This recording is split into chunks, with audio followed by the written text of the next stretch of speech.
Continuamos con esta entrevista con el doctor Robert Paulino. Él es virólogo, director del Instituto de Medicina Tropical y Salud Global de la Universidad Iberoamericana, UNIBE. Todavía porque medio alguien insinuó, aunque después dijo que no, que eso no había sido lo que había querido decir con respecto al virus, a la mutación inglesa. El gobierno a través de la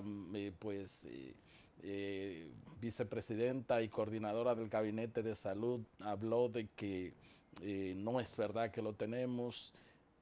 Usted como un científico y que está bregando en el día a día y que están viendo, analizando, que están metidos en los laboratorios, ¿se ha podido detectar aquí alguna variante Una, de la una, cepa una inglesa? opinión sin evidencia es una mera opinión. Y yo creo que en virología y en microbiología en sentido general, tenemos muchísimas herramientas para poder confirmar cosas.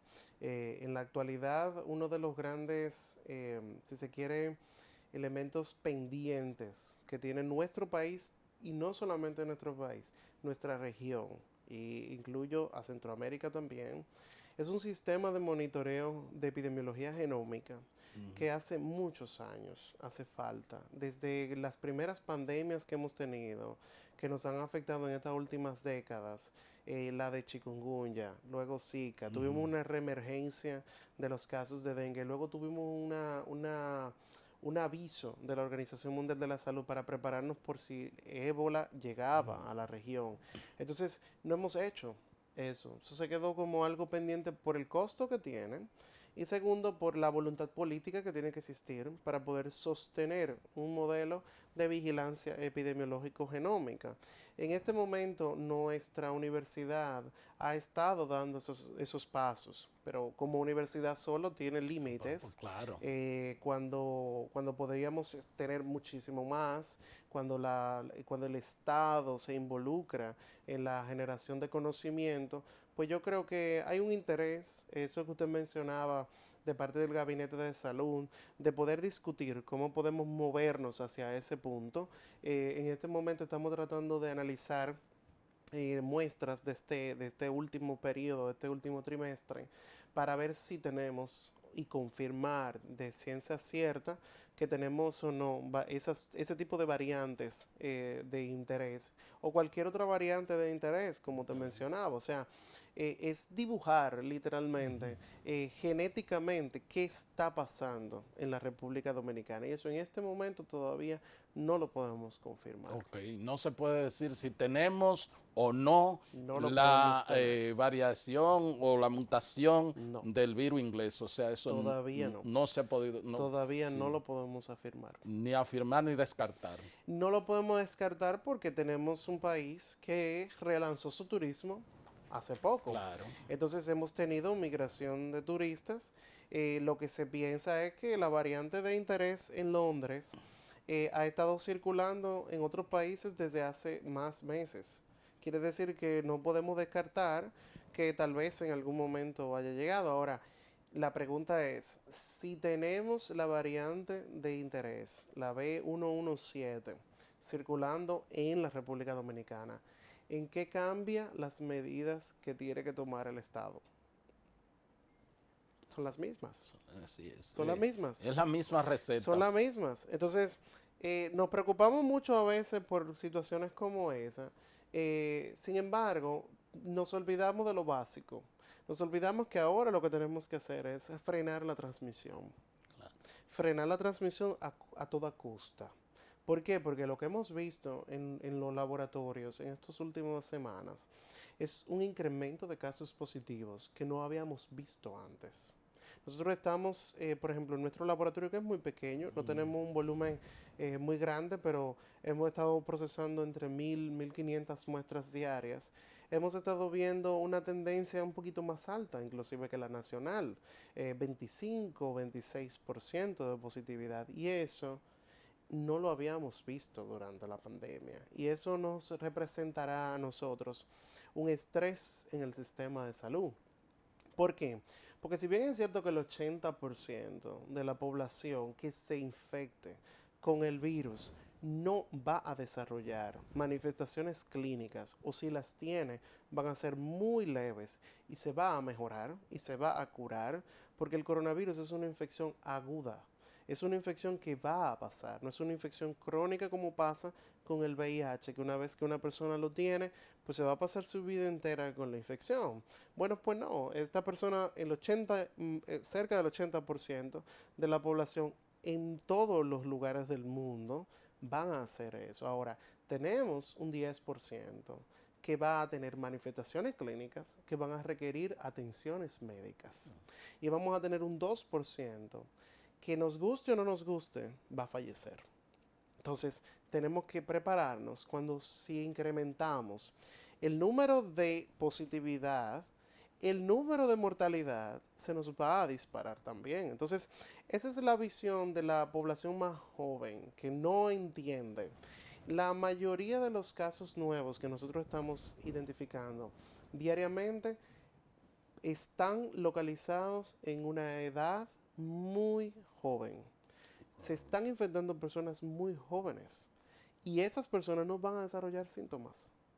¿Qué le estamos facilitando al virus? Multiplicarse más, que cada 15 días tenga cambios que le permitan adecuarse y modificarse genéticamente y que sea más difícil, tal vez, no sabemos, porque todavía no podemos identificar si las mutaciones que están circulando ahora mismo podrían afectar la efectividad a largo plazo de las vacunas que se tienen. Sin embargo, para un país como el nuestro, eso representaría un serio problema. ¿Por qué? Porque si ese 2% se eleva o el número de personas eleva, presionaría los servicios de unidad de cuidados intensivos y de ventiladores que existen hoy día. Claro. ¿Y a qué usted atribuye, doctor, pues este incremento que hemos tenido, inclusive estableciendo récord en la positividad conforme a los propios boletines de las autoridades sanitarias, el asunto del relajamiento de las medidas, cuál es el clima, aunque aquí siempre es un clima que tenemos 9 meses de verano y 3 meses esperando el invierno, o sea, ¿qué es? Yo le digo que es verano e infierno. Invierno. Entonces, ¿a qué usted lo atribuye esto? Mira, no hay ninguna investigación ni ningún estudio que haya podido confirmar que los coronavirus se afectan, dígase, se multiplican más o se multiplican menos, o se transmiten más o se transmiten menos por la temperatura. Yeah. O sea, la dinámica de transmisión en los trópicos sigue siendo la misma. Bien, ¿qué es lo que cambia? La conducta de las personas. Yeah. En invierno, ¿por qué hay más casos de influenza en invierno? Porque las personas están en las casas. Entonces me pongo en contacto con alguien, pero me voy a la casa e infecto a todos los que están en la casa. Entonces, no es que el virus cambia porque está en invierno y se pone más transmisible. Sí. Es simplemente porque nuestra conducta ha facilitado a que eso ocurra. ¿Qué otra cosa ha pasado? Y eso ya yéndonos un poco más a lo local. La retórica de la pandemia cambió.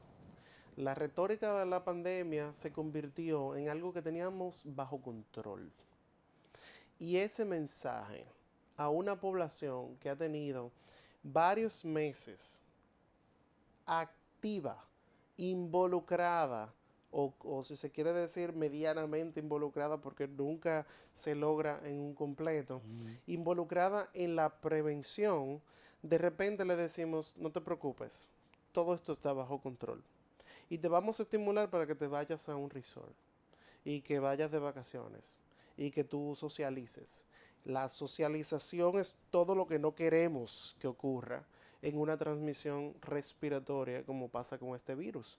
Entonces, la retórica de los tomadores de decisión tiene un impacto negativo en la población, si se quiere, y lo entiendo. O sea, yo tengo tenemos también tener muy claro que la gestión actual necesita activar la economía. Eso es fundamental. Un país que tiene un año completo siendo paralizado prácticamente, latigado por una pandemia, hay que buscar formas de cómo podemos activar o poner en marcha esto.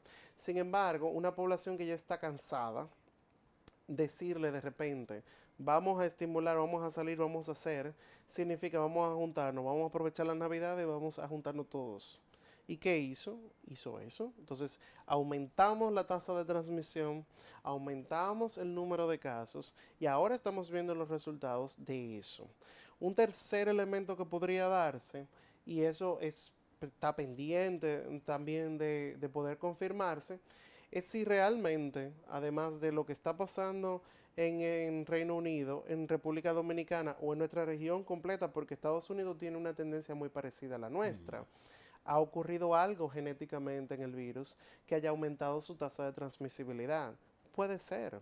De hecho, de forma teórica, podríamos decir que sí, porque hemos visto un incremento en la tasa de reproducción básica del virus y eso obviamente se ve, tú lo percibes. Claro. Entonces son tres variables que yo creo que se deben de analizar una por una, porque hay dos de ellas que se pueden cambiar, que son modificables. Las variables que son genéticas, las variables que son virales, no la podemos cambiar. No hay control, pero las del comportamiento, el involucramiento de la sociedad y la movilización social hacia la respuesta a una pandemia, sí se pueden modificar. ¿Cómo no? De manera que también un poco, aunque las autoridades han estado pidiendo a la ciudadanía, a la población, de que acaten y respeten las medidas, pero en parte las autoridades tuvieron responsabilidad en tanto y cuanto hablaron de tener control, de incentivar, de financiar pues viajes a los hoteles de fines de semana y todo esto. O sea, evidentemente que eso quitó como el temor que teníamos, porque en algún momento yo entrevistaba y conversaba con médicos y psiquiatras y le decía, bueno, hay un temor, la gente tiene miedo y realmente era así, había mucho miedo y ese miedo se ha perdido. Sí, así es. Y yo creo que es porque pasamos del miedo a la complacencia. Pasamos de tener un miedo radical hacia algo que no conocíamos a algo que lo asumimos como parte nuestra.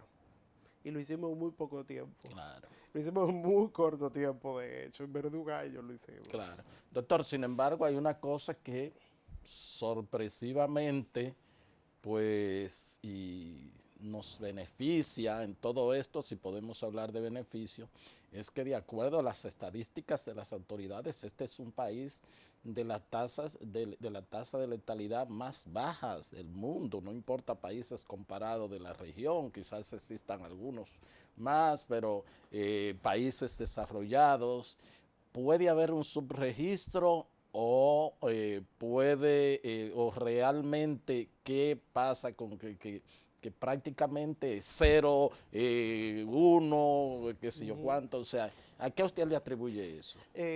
Vamos a entonces analizar qué significa la tasa de letalidad. La tasa de letalidad se conforma por el número de pruebas realizadas, número de pruebas positivas, número de personas que fallecen. Sí. Entonces, tú incrementas las otras dos variables y tu tasa de letalidad tiene que cambiar. Cambiamos el denominador de cálculo. Okay. Punto. Aumentamos la transmisión, aumentamos los números de casos, obviamente el número de mortalidad sigue siendo un 2%. Bien, 2% de ese número de personas que podrían convertirse en críticos. Ahora, si vamos un poco más profundo en la descriptiva epidemiológica de lo que pasa, de nuevo vuelvo, ¿cuál es la población que se está infectando? Entonces, al principio de la pandemia, nosotros teníamos una serie de poblaciones vulnerables que no conocían que eran vulnerables porque no conocíamos del virus, que se infectaron y murieron. Muchos de ellos adultos, personas que tenían comorbilidades, personas que vivían en casas de ancianos, y eso se vio, por ejemplo, en San Francisco de Macorís, que fue una de las tasas de mortalidad más alta que hemos tenido por región. Sigue siendo así todavía. no en la actualidad, pero en contexto general. Sí. ¿Pero por qué? Porque se caracterizó en un segmento muy vulnerable de la población. Ahora lo tenemos en las nuevas infecciones en poblaciones que no son vulnerables a la infección y que no van a no se van a convertir en pacientes críticos. Entonces, ¿qué vamos a ver? Vamos a ver muchas infecciones, pero vamos a ver muy pocos que se van a volver críticos, que no van a llegar a la unidad de cuidados intensivos. ¿Cuál es el problema? Que mucha de esa gente joven tiene familiares de riesgo. Sí, claro. Entonces no sabemos, es como, yo siempre digo que en virología es como jugar a la ruleta rusa. Es como vamos a ver cuál va a ser Nadie el que sabe va a a quién terminar. se le va a pegar el tiro. Exactamente, entonces ese es el problema, ese es el mensaje y eso es lo que tenemos que tratar de fortalecer en la población porque estamos en una batalla, todavía no tenemos la solución y no obstante tenemos vacunas que están aquí, estamos en la puerta del inicio de la prevención, no vamos a ver resultados de las vacunas todavía en los próximos meses. Entonces tenemos que estar claros en eso. Aquí pensamos y hemos mandado de nuevo la retórica. Hemos mandado el mensaje de que en marzo vamos a empezar a vacunar, que probablemente vamos a tener un grupo de vacunas que van a llegar a final de enero. Pero esas vacunas significa que desde que lleguen se acabó la pandemia. Pues no, empezamos el proceso de responder a la pandemia. Entonces, podríamos decir que inmediatamente tengamos la vacuna disponible en la República Dominicana, vamos a eliminar la transmisión. No, bueno, lo que se estima para este virus es que para que pueda ocurrir una inmunidad de rebaño, es decir, una inmunidad colectiva, en el que la mayoría esté protegido porque la otra mayoría está vacunada, tiene que haber más de un 60% de la población vacunada. Y las vacunas que tenemos necesitan 2 dosis. Entonces, si vamos a vacunar el 60% de nuestra población, tenemos que multiplicar eso 2 veces. Estamos hablando de 12 millones. Exactamente. Entonces, ¿podríamos nosotros vacunar 12 millones de veces en 3 meses? ¿Podríamos hacerlo? No.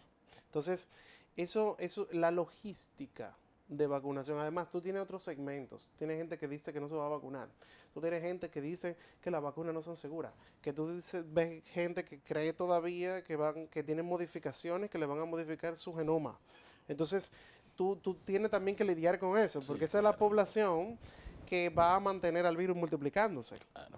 Esa es la población que se va a convertir entonces en una población susceptible. Entonces va a permitir un ciclo constante de transmisión. Sí es cierto que se deben de priorizar poblaciones determinadas, las que mayor riesgo tienen, pero a largo plazo la meta es poder vacunar a todo el mundo. Entonces, podríamos de forma realista lograr eso en 6 meses.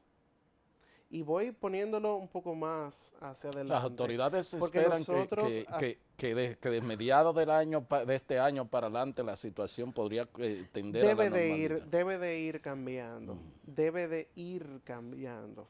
No que se va a normalizar. Ya. Debe ir cambiando. ¿Usted cree Debemos de ir volviendo poco a poco a nuestras dinámicas que activen de nuevo la economía, pero tenemos que hacer un esfuerzo de vacunación y de logística masiva de la distribución de la misma. ¿Usted cree que entonces ese proceso de vacunación podría llevarse el año entero? Va a ser el año entero, tiene que ser el año entero. Y probablemente aprendamos, y ojalá que no, que tal vez necesitemos utilizar otra nueva vacuna porque tal vez el virus haya cambiado.